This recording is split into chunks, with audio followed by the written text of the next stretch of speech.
May 7, 1915.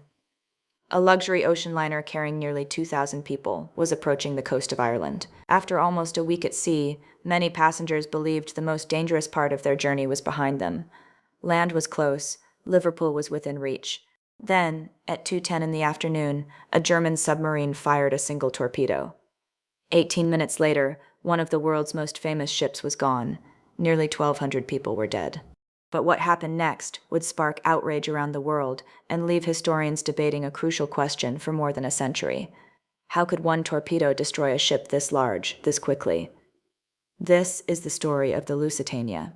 When the Lusitania entered service in 1907, she represented the pinnacle of ocean travel.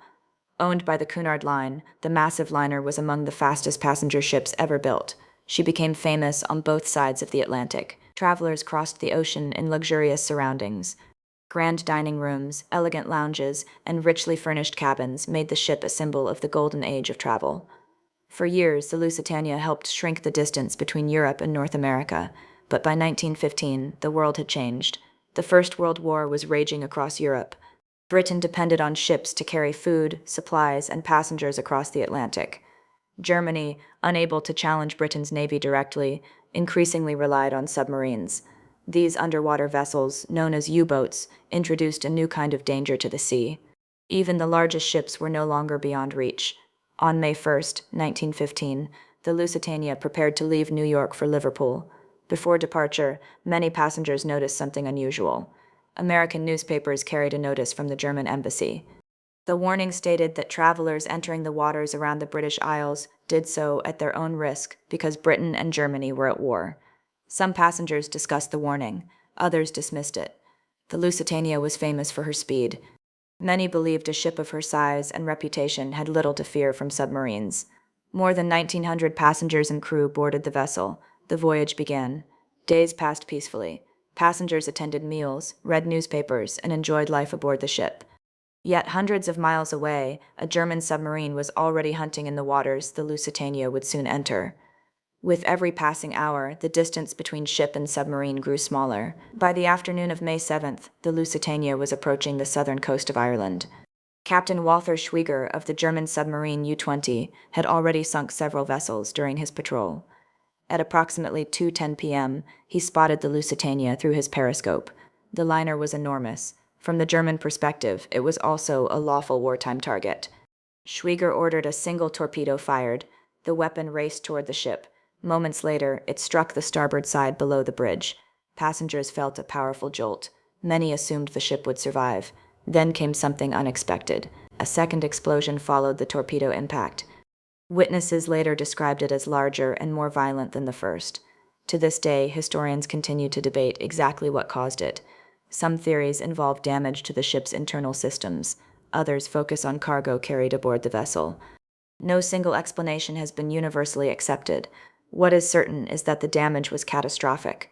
The Lusitania immediately began to lean to starboard, and the clock started ticking. The list grew worse by the minute. Passengers rushed toward the decks. Crew members struggled to prepare lifeboats, but the ship was tilting so severely that launching them became incredibly difficult. On one side, lifeboats hung high above the water. On the other, they risked smashing against the hull. Some boats launched successfully.